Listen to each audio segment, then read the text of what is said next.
विपक्ष की ओर से चुनाव को लेकर जो सवाल उठाए जा रहे थे लगातार, उस पर उत्तर प्रदेश के मुख्यमंत्री योगी आदित्यनाथ का ये लंबा चौड़ा इंटरव्यू खुलकर उन्होंने इस बारे में जिक्र किया और साथ ही कहा है कि दरअसल निष्पक्ष तरीके से चुनाव कराए गए हैं और जिस तरह के नतीजे आज आए हैं बिल्कुल वैसे ही नतीजे 2022 के विधानसभा चुनाव में और 2024 के लोकसभा चुनाव में भी देखने को मिलेंगे। इस सबके बीच उत्तर प्रदेश में सियासी हलचल तेज है। 2022 की सेमीफाइनल के लिए सत्ता और विपक्ष गोलबंद हो रहे हैं। बीजेपी के सामने 2017 के नतीजों को दोहराने की चुनौती है, वहीं विपक्ष सत्ता में वापसी की तैयारी में है। आज यूपी में जिला पंचायत अध्यक्ष के चुनावी नतीजे आए। बीजेपी को 75 में से 67 सीटों पर जीत हासिल हुई है, जबकि समाजवादी पार्टी को 5 सीटें मिली हैं। एटा, संत कबीरनगर, आजमगढ़, बलिया, बागपत, जौनपुर और प्रतापगढ़ को छोड़कर सभी जिलों में बीजेपी के उम्मीदवारों को जीत हासिल हुई है। अब बीजेपी इस कामयाबी को 2 महीने पहले पंचायत सदस्यों के चुनाव में हार का जवाब मांग रही है। इस जीत के क्या मायने हैं और क्या ये विधानसभा चुनाव में अपना असर छोड़ पाएंगे, इस रिपोर्ट में देखिए।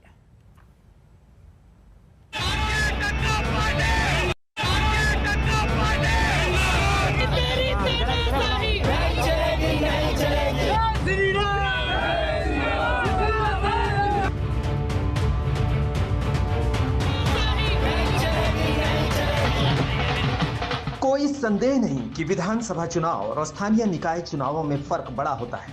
मुद्दे अलग, उम्मीदवारों की मनोदशा अलग, राजनीतिक मायने अलग। लेकिन जब बात विधानसभा चुनाव से ठीक पहले पंचायत चुनाव की हो तो इसे मतदाताओं के मूड और कार्यकर्ताओं के मनोबल की थाह लेने वाला समझा जाता है। कोरोना की दूसरी लहर के बीच पंचायत चुनाव में बीजेपी को नुकसान हुआ। जमीन पर समाजवादी पार्टी ने बीजेपी को मात दी, लेकिन 2 महीनों में गणित और समीकरण बदले। जमीन में भले ही समाजवादी पार्टी ने बढ़त बना ली थी, लेकिन पंचायत अध्यक्ष के बंद कमरों वाली अप्रत्यक्ष वोटिंग में बीजेपी ने बाजी मारी। 75 में से 22 जिला पंचायत अध्यक्ष प्रदेश में निर्विरोध चुने जा चुके हैं, जिनमें से 21 बीजेपी के हैं। वहीं एक जिला पंचायत अध्यक्ष समाजवादी पार्टी का निर्विरोध चुना गया। बचे हुए 53 सीटों में बीजेपी के खाते में 46 सीटें गई, यानी यूपी में जिला पंचायत अध्यक्ष चुनाव में बीजेपी का डंका बजा है। 75 सीटों में से 67 पर कब्जा जमाने में कामयाब रही है, जबकि समाजवादी पार्टी 5 सीटों पर सिमट गई है। जो जीत हुई जिला पंचायत अध्यक्ष जो जीते हैं, ये गरीबों की सेवा के लिए हम लोग जीते हैं, गरीबों के कल्याण के लिए जीते हैं। आदरणीय मोदी जी की लोकप्रियता, उनकी जन कल्याणकारी योजनाएं, आदरणीय योगी जी की लोकप्रियता, उनकी जन कल्याणकारी नीतियां, योजना जो है, जिसके कारण हम लोग जीत मिली है और कार्यकर्ताओं के परिश्रम की पराकाष्ठा के कारण जीत हुई। उत्तर प्रदेश जिला पंचायत अध्यक्ष चुनाव में भाजपा ने अपना परचम लहराया है। 75 में से 67 सीटों में भाजपा ने जीत दर्ज की है, तो वहीं समाजवादी पार्टी को केवल 5 सीटें मिल पाई हैं, तो वहीं 3 सीट अन्य को गई हैं, जिसमें से एकलौता निर्दलीय जो वोट है, निर्दलीय सीट है, वो उत्तर प्रदेश के जौनपुर में गई है, जो धनंजय सिंह बाहुबली सांसद की पत्नी को मिली है। यूपी विधानसभा चुनाव से ठीक पहले मिलने वाली इस चुनावी बूस्टर से बीजेपी गदगद है और इसे 2022 के सेमीफाइनल से पहले की बड़ी कामयाबी के तौर पर देखा जा रहा है। दावा यह कि कोरोना की दूसरी लहर और किसान आंदोलन के बावजूद पश्चिमी यूपी में बीजेपी ने परचम लहराया। जाहिर है इस जीत को भुनाने की कोशिश तेज हो गई है। बीजेपी की कोशिश होगी कि इस कामयाबी को मनोवैज्ञानिक जीत के तौर पर दिखाया जाए। नतीजों को जनता पर योगी सरकार की मजबूत पकड़ वाला बताया जाएगा। साबित किया जाएगा कि पार्टी के अंदर सब ठीक है, कोई खेमेबाजी नहीं है। दिखाया जाएगा कि जीत दरअसल सरकार और संगठन में समन्वय का नतीजा है और दोनों एक दिशा में काम कर रहे हैं। सबसे अहम, जीत से कार्यकर्ताओं में जोश वापस लौटने की उम्मीद है। यानी पंचायत चुनाव के नतीजों से बैकफुट पर आई बीजेपी अब पंचायत अध्यक्ष चुनाव के नतीजों से फ्रंट फुट में खेलने को तैयार है। समझा जा सकता है कि नतीजों का साइकोलॉजिकल वॉर और परसेप्शन की लड़ाई में खुलकर इस्तेमाल होगा। इस जीत के साथ ही ये संदेश साफ हो गया है कि अब 2022 में बीजेपी फिर पूरी ताकत से लड़ने जा रही है और विपक्ष के लिए भी एक बड़ा संदेश है, और वो संदेश ये है कि अगर अलग अलग लड़े तो यूं ही बिखरते रह जाएंगे। साफ है कि बीजेपी सबको तोड़ देना चाहती है और अगर आज के चुनाव को अगर कोई मिसाल, कोई बानगी माने तो ये साफ है कि जिला पंचायत अध्यक्ष का चुनाव तो महज वानगी भर है, अगर लड़ना है तो एक होना ही होगा। 2 महीने पहले तस्वीर कुछ और थी। पंचायत चुनावों के सीधे मतदान में समाजवादी पार्टी समर्थित 747 उम्मीदवारों को जीत मिली है, जबकि बीजेपी समर्थित 690 प्रत्याशी ही जीत पाए थे। वहीं बहुजन समाज पार्टी ने भी 381, कांग्रेस पार्टी ने 76, राष्ट्रीय लोकदल ने 60 सीटें जीतने का दावा किया था। अयोध्या, वाराणसी और मथुरा में भी बीजेपी की हार हुई थी, लेकिन 2 महीने बाद हुए पंचायत अध्यक्ष चुनाव में तस्वीर बदल गई है। अध्यक्ष पद के लिए जनता सीधे वोट नहीं करती, बल्कि जीते हुए उम्मीदवार अपना अध्यक्ष चुनते हैं। यही वजह है कि समाजवादी पार्टी ने चुनावी नतीजों को फिक्स बताया। आरोप ये कि पंचायत अध्यक्ष का चुनाव उम्मीदवार नहीं, बल्कि जिले के पुलिस कप्तान और डीएम लड़ रहे थे। नतीजों को प्रभावित किया गया है। समाजवादी पार्टी के नेताओं को डराया धमकाया गया। आप जानते हैं पहले जो निर्विरोध हुए उसमें भी लोगों को बंधक बनाकर डीएम एसपीओ के माध्यम से उनके मूल अधिकार जो चुनाव लड़ने का है, लोकतंत्र में हिस्सा लेने का है, उसका हनन करके भारतीय जनता पार्टी ने बहुमत बनाया था। कल हमने चुनाव आयोग को भी बताया था, तमाम बहुमत समाजवादी पार्टी के लोगों का है, लेकिन पुलिस प्रशासन से लेकर पूरी भारतीय जनता पार्टी इसमें लगी है कि लोगों को मतदान का न करने दिया जाए, उनको रोका जाए, उनको एब्डक्ट कर लिया जाए, कुछ लोगों को और दूसरे कारणों से रोक लिया जाए। लोग हाईकोर्ट भी गए थे फिरोजाबाद के मामले में, रात में हाईकोर्ट ने कल आदेश दिया है, कल चुनाव आयोग ने निर्देश दिए हैं, लेकिन ये सरकार कानून व्यवस्था को न सुधारती है, न इसमें विश्वास रखती है, न कानून को मानती है। समाजवादी पार्टी ने सीधे तौर पर आरोप लगाया है कि उत्तर प्रदेश में जिला पंचायत अध्यक्ष की कुर्सी हथियाने के लिए बीजेपी सत्ता का दुरुपयोग कर रही है। जिलों के डीएम और एसपी को इस बाबत निर्देश दिए गए हैं कि वो सत्ता के साथ जिताने की कोशिश करें। ये आरोप समाजवादी पार्टी ने लगाया है। वहीं दूसरी तरफ जो बीजेपी के लोग हैं, उन्होंने सीधे से कहा है कि ये जनता का जनादेश मिला है और 2022 से पहले जो 2022 के नतीजे आने वाले हैं, उससे पहले का ये रुख है, जिसको देखकर विरोधी दल घबराए हुए हैं। पंचायत चुनाव के नतीजे पार्टियों के लिए आईना है, जिसमें अपनी शक्ल के साथ 2022 की भी धुंधली ही सही, लेकिन एक तस्वीर जरूर दिखती है। बीजेपी को 2 महीने पहले पंचायत चुनाव के नतीजों से झटका लगा था। वहीं समाजवादी पार्टी बढ़े हुए मनोबल के साथ 2022 की लड़ाई के लिए ताल ठोकने लगी थी। अब पंचायत अध्यक्ष के पदों पर कब्जा जमाकर बीजेपी कम से कम मनोवैज्ञानिक युद्ध में फिर एक कदम आगे निकलती जरूर दिख रही है। लखनऊ से कुमार अभिषेक के साथ संतोष शर्मा, आज तक। यूपी में इस जीत को बीजेपी बड़ी मनोवैज्ञानिक कामयाबी मान रही है। नतीजों के बाद प्रधानमंत्री नरेंद्र मोदी ने सीएम योगी आदित्यनाथ को बधाई देते हुए ट्वीट किया है। यूपी जिला पंचायत चुनाव में भाजपा की शानदार विजय विकास, जनसेवा और कानून के राज के लिए जनता जनार्दन का दिया हुआ आशीर्वाद है। इसका श्रेय मुख्यमंत्री योगी जी की नीतियों और पार्टी कार्यकर्ताओं के अथक परिश्रम को जाता है।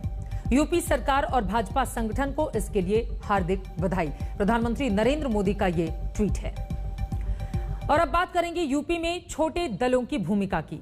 आज समाजवादी पार्टी के अध्यक्ष अखिलेश यादव से आम आदमी पार्टी के संजय सिंह ने मुलाकात की। उत्तर प्रदेश में विधानसभा चुनाव से पहले नए नए सियासी समीकरण बन रहे हैं। नेताओं की मुलाकात हो रही है और इसे लेकर कयासों का दौर जारी है।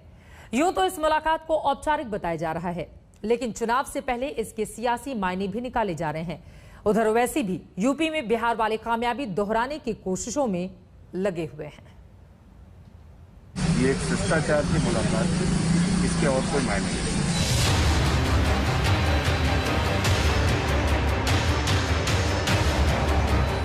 राजनीति में औपचारिक, अनौपचारिक, शिष्टाचार वाली मुलाकातें कहने और सुनने के लिए होती हैं। कायदे की बात यह है कि यूपी में चुनावी गोलबंदी के बीच समाजवादी पार्टी के अध्यक्ष से केजरीवाल के बड़े सिपहसालार की मुलाकात हुई है। आप सांसद संजय सिंह एकाएक अखिलेश यादव से मिलने पहुंचे तो यूपी में नए समीकरणों की सुगबुगाहट को मानो पर लग गए। हम लोग पहले भी मिलते रहे हैं और 1 तारीख को उनका जन्मदिन था, मैं उस दिन बाहर था, आज उनको विश करने के लिए यहाँ आया था। ये एक शिष्टाचार की मुलाकात थी, इसके और कोई मायने नहीं। सवाल उठ रहा है कि क्या बीजेपी के खिलाफ चुनावी गठजोड़ वाले गुलदस्ते में आप भी साइकिल के साथ खड़ी दिखेगी? क्या पश्चिमी यूपी में अखिलेश यादव ने आम आदमी पार्टी को साथ लेने का मन बना लिया है? क्योंकि अखिलेश पहले ही साफ कर चुके हैं कि यूपी विधानसभा चुनावों में समाजवादी पार्टी किसी बड़े दल से गठजोड़ नहीं करेगी। समाजवादी पार्टी ने ये फैसला लिया है, तय किया है, हमारे नेता और कार्यकर्ता चाहते हैं कि छोटे दलों से अगर गठबंधन होता है तो करेंगे, साथ चलेंगे। बड़े दलों से अनुभव समाजवादी पार्टी का ठीक नहीं रहा। चाचा के साथ, उनके साथ कोई गठबंधन? मैंने पहले भी कहा और फिर कहता हूं कि जितने भी दल हैं, चाचा का भी दल है, उनके को भी साथ लेने का काम और उनकी सीट को छोड़ने का काम समाजवादी पार्टी का। यानी अखिलेश यादव ने बीजेपी के फॉर्मूले से ही बीजेपी को घेरने की रणनीति बनाई है। बीजेपी की 217 वाली धमाकेदार जीत में छोटे दलों की भूमिका अहम थी। अब अखिलेश इसी फॉर्मूले के तहत यूपी विजय की तैयारी कर रहे हैं। अखिलेश की रणनीति बीजेपी भी समझ रही है और बहुजन समाज पार्टी भी। यही वजह है कि मायावती ने अखिलेश पर तंज करते हुए ट्वीट किया। समाजवादी पार्टी की घोर स्वार्थी, संकीर्ण और खासकर दलित विरोधी सोच और कार्यशैली के कड़वे अनुभवों तथा इसकी भुक्तभोगी होने के कारण देश की अधिकतर बड़ी पार्टियां चुनाव में इनसे किनारा करना ही ज्यादा बेहतर समझती हैं। इसलिए आगामी यूपी विधानसभा चुनाव में अब ये पार्टी किसी भी बड़ी पार्टी के साथ नहीं बल्कि छोटी पार्टियों के गठबंधन के सहारे ही लड़ेगी। ऐसा कहना और करना सपा की महलाचारी नहीं है तो और क्या है। बीजेपी की राजनीतिक भाषा भी मायावती से मिल रही थी। डिप्टी सीएम और ओबीसी वोटरों के बड़े चेहरे केशव प्रसाद मौर्य की चुनावी बैटिंग सुनिए, देखिए और समझिए। नहीं, निश्चित तौर से समाजवादी पार्टी उत्तर प्रदेश की विरोधी पार्टी है, दलितों की विरोधी पार्टी है, पिछड़ों की विरोधी पार्टी है, आगड़ों की विरोधी पार्टी है। ये किसी की सगी पार्टी है। उत्तर प्रदेश में छोटी पार्टियों की उत्पत्ति जाति के आधार पर ही हुई है और वो वोटों को प्रभावित करती है। यही वजह है कि अभी से ही छोटे छोटे दलों को रिझाने, मनाने और अपने अपने खेमे में शामिल करने की दौड़ शुरू हो गई है। बहराइच से बलिया तक पकड़ रखने वाले ओम प्रकाश राजभर अब एक नया समीकरण बैठा रहे हैं। इसमें उनके नए साथी हैं असदुद्दीन ओवैसी। दोबारा योगी को उत्तर प्रदेश का मुख्यमंत्री नहीं बनने देंगे, नहीं बनने देंगे। अगर हमारे हौसले बुलंद रहेंगे, मेहनत करेंगे तो सब कुछ होगा इंशाअल्लाह ताला। मगर हमारी कोशिश यही है कि दोबारा उत्तर प्रदेश में बीजेपी की सरकार ना बने। भागीदारी संकल्प मोर्चा हमने बनाया है, जिसमें बाबू सिंह कुशवाहा, असदुद्दीन ओवैसी, प्रेमचंद प्रजापति, बाबूराम पाल, रामसागर बिंद, रामकरण कश्यप, अनिल चौहान, कृष्णा पटेल, ओम प्रकाश राजभर, हम 10 लोग मिलकर के भागीदारी संकल्प मोर्चा बनाए हैं और उत्तर प्रदेश की 403 सीट पर हम लोग चुनाव लड़ेंगे और 300 प्लस जीतेंगे भी। 2022 के लिए हर पार्टी अपना समीकरण साध रही है, लिहाजा छोटे दलों ने भी अपनी कमर कस ली है। वो भी जानते हैं कि बड़ी पार्टियों की जीत और हार में उनकी भूमिका कुछ कम नहीं होती। यही वजह है कि चुनाव नजदीक आते ही इनकी अहमियत और राजनीतिक कद अचानक बढ़ जाता है। तो इसी नाते हर मुलाकात के अपने मायने हैं और ये सियासी हलचल 100% चुनावी भी होने का इशारा करती है। लखनऊ से समर्थ श्रीवास्तव के साथ आज तक ब्यूरो। अगले साल फरवरी मार्च के महीने में यूपी में होने हैं विधानसभा के चुनाव। देखते जाइए वक्त गुजरने के साथ ही साथ कौन सा दल किसका साथी बनता जाता है। इसी के साथ खबरदार में एक छोटे से ब्रेक के लिए हम रुकेंगे, लेकिन जब वापस लौटेंगे तो उत्तराखंड को मिल गया है नया मुख्यमंत्री। पूरी खबर आप तक पहुंचाएंगे इस ब्रेक के बाद। आप रहिए खबरदार और देखते रहिए आज तक।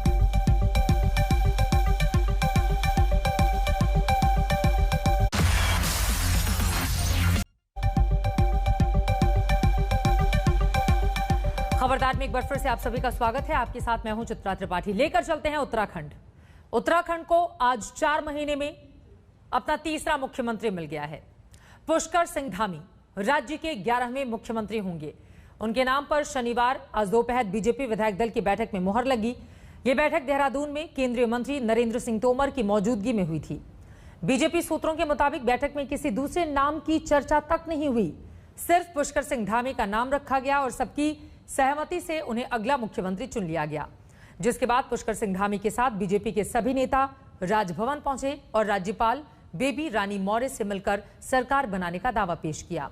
कल यानी 4 जुलाई को शपथ ग्रहण समारोह में वो राज्य के मुख्यमंत्री पद की शपथ लेंगे। सीएम के तौर पर पुष्कर सिंह धामी के नाम की घोषणा होने के बाद खटीमा में उनके घर में जश्न मनाया जाने लगा। उनके परिवार और पड़ोसियों ने एक दूसरे को मिठाई खिलाकर खुशी जाहिर की। मूल रूप से पिथौरागढ़ के रहने वाले पुष्कर सिंह धामी का बचपन खटीमा में ही बीता। पुष्कर खटीमा से ही इस बार दूसरी बार विधायक का चुनाव जीतकर विधानसभा पहुंचे। मुख्यमंत्री पद के लिए चुने जाने के बाद पुष्कर सिंह धामी ने अपना पहला इंटरव्यू आज तक को दिया है, जिसमें उनकी ओर से क्या कुछ कहा गया, सुनिए। उत्तराखंड के नवनियुक्त मुख्यमंत्री पुष्कर धामी जी इस वक्त हमारे साथ बात कर रहे हैं। सर, एक तो मुबारकबाद आपको इस आपके सिलेक्शन के लिए। इस डिसीजन को आप किस तरह से देखते हैं, क्या कहना चाहेंगे? देखिए, मैं सबसे पहले माननीय प्रधानमंत्री जी का, माननीय राष्ट्रीय अध्यक्ष जी का और गृह मंत्री जी का, हमारे राष्ट्रीय नेतृत्व का और साथ में प्रदेश नेतृत्व का और सभी कार्यकर्ताओं का उत्तराखंड के मैं बहुत आभार व्यक्त करना चाहता हूं, धन्यवाद करना चाहता हूं कि मेरे जैसे सामान्य परिवार में पैदा हुए एक सिपाही के बेटे को उन्होंने मुख्य सेवक के रूप में काम करने का अवसर दिया है। मेरी पार्टी मेरी माँ है। जैसे एक हमको जन्म देने वाली माँ होती है, एक जहाँ हम जन्म लेते हैं वो जन्मस्थली माँ होती है, उसी प्रकार से मेरी पार्टी भी मेरी माँ है। उन्होंने मुझे हमेशा एक आंचल की छांव देने का काम किया है, मेरा विकास किया है, मुझे यहाँ तक पहुँचाने, बिना पृष्ठभूमि के विधायक बनाया, बहुत सारे दायित्वों को दिया। तो आज पार्टी ने मुझे मुख्य सेवक के रूप में यहाँ पर काम करने का अवसर प्रदान किया है। तो मैं पूरे प्राणों प्रण से जो मेरी पार्टी की अपेक्षाएं, मेरी माँ की जो अपेक्षाएं हैं और जनता की अपेक्षाएं हैं, उनको पूरा करने के लिए हर संभव प्रयास करूंगा। जिस रेस में आज आप आगे बढ़ गए, जो बाजी मार गई, उस रेस में काफी लोग थे, तो आपको लगता है कि वो शायद निराश हो, आप सबको साथ लेके कैसे चलेंगे? देखिए, जितने भी लोग, चूंकि हमारे यहाँ पार्टी में सभी लोग, चूंकि संवैधानिक व्यवस्था है, हमारे यहाँ लोकतंत्र है, सभी लोग अपनी अपनी दावेदारी भी करते हैं, सबको जो है आगे आने का अवसर भी होता है। लेकिन पार्टी देश काल परिस्थिति के हिसाब से फैसला करती है। और जो मेरे सीनियर लोग हैं वो सब, और जो लोग पार्टी में जो दावेदार थे, वो सारे के सारे बहुत काबिल हैं, वो मेरे से भी काबिल हैं। मैं उन सब के साथ मिलकर जो उत्तराखंड की जनता का हित है, हमारी पार्टी का जो काम है, उसको आगे बढ़ाने का काम करूंगा। आप एक युवा नेता के तौर पर आगे आए हैं, उभरे हैं, किन चीजों को आप प्राथमिकता देंगे? आपका रोड मैप क्या होगा इन 6 महीनों के लिए? देखिए, पिछली जो हमारी सरकार रही है उसने बहुत सारा रोड मैप बनाया है और 4.5 साल तक सरकार जो है हमारी भारतीय जनता पार्टी की रही है। बहुत सारे काम उन्होंने किए हैं, उन कामों को ही मैं आगे बढ़ाऊंगा। जो 1 साल में 3 मुख्यमंत्री आए, आपको लगता है कि इससे भाजपा के इमेज और परसेप्शन पे एक फर्क पड़ा, जिस वजह से शायद 2022 में इलेक्शन लड़ते हुए फर्क पड़े ग्राउंड पर? नहीं, कोई फर्क नहीं पड़ेगा। हमारे देश के प्रधानमंत्री जी के नेतृत्व में पूरे देश के अंदर बहुत सारे काम हो रहे हैं और उत्तराखंड से विशेषकर उनको अत्यधिक प्रेम है। और यहाँ पर 4 धाम के जो प्रोजेक्ट चल रहे हैं, ऑल वेदर रोडें बन रही हैं, भारतमाला के प्रोजेक्ट बन रहे हैं हजारों करोड़ के। इसके साथ साथ कोरोना काल में इतना सारा काम हुआ है, रेलवे के क्षेत्र में इतना काम हो रहा है, कर्णप्रयाग रेलवे लाइन का काम हो रहा है, हमारी बागेश्वर रेल लाइन का जो है सर्वे हो रहा है। तो ये सारे काम बहुत तेजी से जो है हो रहे हैं और ये सब माननीय मोदी जी के नेतृत्व में हो रहे हैं। इसलिए उत्तराखंड की जनता अच्छी तरह जानती है किसने काम किया है और किसने केवल तुष्टिकरण किया है। आप मानते हैं कि जो कोविड मैनेजमेंट हुआ है स्टेट का, वो सही से हुआ है? हाँ। कुंभ मेले के दौरान काफी सारी बातें हुई थी कि सुपर स्प्रेडर इवेंट है, फेक टेस्टिंग रैकेट सामने आया था। नहीं, उस पर तो सब कार्रवाई चली रही है, लेकिन यहाँ पर कोरोना काल में उत्तराखंड के अंदर बहुत अच्छा काम हुआ है। एक आखिरी सवाल, कल आप शपथ लेंगे, आपके साथ और भी मंत्री शपथ लेंगे? इस पर अभी हमारा होमवर्क चल रहा है। हमसे बातचीत करने के लिए ये थे उत्तराखंड के नवनियुक्त मुख्यमंत्री पुष्कर धामी जी, जो इस वक्त अपने समर्थकों से मिल रहे हैं यहाँ पर भाजपा कार्यालय में। कैमरामैन प्रदीप गुप्ता के साथ पौलमी साहा, देहरादून, आज तक। पुष्कर धामी अभी तक कभी भी किसी कैबिनेट मंत्री या राज्य मंत्री के पद पर नहीं रहे हैं, लेकिन उनके पास सरकार चलाने का अनुभव नहीं है। जिस तरह तीरथ सिंह रावत ने जाते जाते सबसे कम वक्त तक उत्तराखंड का मुख्यमंत्री बनाने का रिकॉर्ड बनाया है, उसी तरह पुष्कर धामी ने भी एक रिकॉर्ड बनाया है। 45 साल के पुष्कर धामी उत्तराखंड में सबसे कम उम्र के मुख्यमंत्री होंगे। उन्हें भगत सिंह कोश्यारी का करीबी माना जाता है। कोश्यारी जब मुख्यमंत्री थे तो पुष्कर धामी उनके ओएसडी हुआ करते थे। पुष्कर धामी को आरएसएस का भी करीबी माना जाता है। वो 1990 से 1999 तक एबीवीपी में अलग अलग पदों पर काम कर चुके हैं। धामी साल 2002 से 2008 तक उत्तराखंड बीजेपी युवा मोर्चा के प्रदेश अध्यक्ष भी रहे हैं। 2010 से 2012 तक वो शहरी विकास परिषद के उपाध्यक्ष रहे। साल 2012 में पहली बार खटीमा सीट से विधायक चुने गए। ये उनका दूसरा कार्यकाल है। उन्होंने एचआर मैनेजमेंट और इंडस्ट्रियल रिलेशन में मास्टर्स किया है। पुष्कर सिंह धामी उत्तराखंड के नए मुख्यमंत्री के साथ साथ आगामी चुनाव में बीजेपी का चेहरा भी होंगे। लेकिन अब सवाल यह है कि चुनाव से ऐन पहले तीरथ सिंह रावत को हटाकर पुष्कर धामी को मुख्यमंत्री चुनने की वजह क्या है? मार्च 2017 में बीजेपी के सत्ता में आने के बाद से अब तक करीब 4.5 वर्षों में पुष्कर सिंह धामी उत्तराखंड में बीजेपी के तीसरे मुख्यमंत्री हैं। ऐसे में सवाल तो यह भी उठ रहा है कि क्या तीरथ सिंह रावत का इस्तीफा देने की वजह संवैधानिक संकट ही था, जैसा कि बीजेपी का दावा है, या कहीं ये उत्तराखंड में चुनाव से पहले सियासी शतरंज पर बीजेपी की कोई नई चाल तो नहीं है? इस सवाल का जवाब तीरथ सिंह रावत के 114 दिन के कार्यकाल में ही छिपा हुआ है। 10 मार्च को मुख्यमंत्री पद की शपथ और 2 जुलाई को मुख्यमंत्री पद से इस्तीफा। 114 दिन के मुख्यमंत्री रहे तीरथ सिंह रावत ने खुद बताया कि उन्होंने पद क्यों त्याग दिया। जो चुनाव आयोग के कारण 151, 164 धारा के अंतर्गत जो एक संवैधानिक संकट था और उस संवैधानिक संकट के कारण उन स्थितियों को देखते हुए मद्देनजर रखते हुए मैंने अपना इस्तीफा मुख्यमंत्री पद से देना उचित समझा। संवैधानिक संकट के मद्देनजर इस्तीफा देना उचित भी था, लेकिन संवैधानिक संकट की स्थिति आने में करीब 2 महीने यानी 10 सितंबर तक का वक्त था। तीरथ सिंह रावत तब तक तो मुख्यमंत्री रह सकते थे, इसमें क्या नुकसान था? नुकसान क्या पहुंचेगा? संवैधानिक बाध्यता थी, उसके सामने हमारे सामने 2 ही रास्ते थे, या तो हम कोर्ट जाकर बातचीत करते या संवैधानिक संस्था का सम्मान करते हुए हमारे सामने जो रास्ता बचा इस्तीफा देने का वही दिया। बीजेपी एक सुर में सिर्फ एक बात कह रही है कि तीरथ सिंह रावत के इस्तीफे की वजह संवैधानिक संकट की स्थिति थी, जिसके लिए हवाला दे रही है जनप्रतिनिधि कानून 1951 की धारा 151A का, जिसके मुताबिक उत्तराखंड में चुनाव आयोग उपचुनाव नहीं करवा सकता, क्योंकि उत्तराखंड विधानसभा का कार्यकाल 1 वर्ष से कम बचा है। लेकिन जानकार कहते हैं कि पहले भी ओडिशा, नागालैंड और कुछ राज्यों में ऐसी स्थिति में उपचुनाव हुए और उत्तराखंड में भी ये संभव हो सकता था। कांग्रेस का आरोप है कि तीरथ सिंह रावत ने इस्तीफा नहीं दिया है, बल्कि बीजेपी ने उनसे जबरदस्ती इस्तीफा लिया है। बीजेपी भी कांग्रेस के आरोपों का जवाब देने से बच रही है। तीरथ सिंह जी की स्थिति कुछ उनके अपने बयानों ने और जितनी रही सही कसर थी भाजपा के शीर्ष द्वारा उनके चुनाव लड़ने के प्रश्न पर निर्णय न लेने के कारण हास्यास्पद बन गई, वो मजाक के पात्र बन करके रह गए। हरीश रावत जी या कोई भी कांग्रेस का लीडर भारतीय जनता पार्टी के अंदरूनी मामलों में उनको दखल देने का कोई अधिकार नहीं। कांग्रेस मजाक उड़ा रही है, लेकिन गंभीर सवाल भी उठा रही है। आखिर इस्तीफे की इतनी जल्दबाजी क्या थी? कहीं इन बातों में कोई सच्चाई तो नहीं कि बीजेपी तीरथ सिंह रावत के चेहरे के साथ विधानसभा चुनाव लड़ना ही नहीं चाहती थी? कहीं बीजेपी को उपचुनाव में तीरथ सिंह रावत के हार जाने का डर तो नहीं सता रहा था?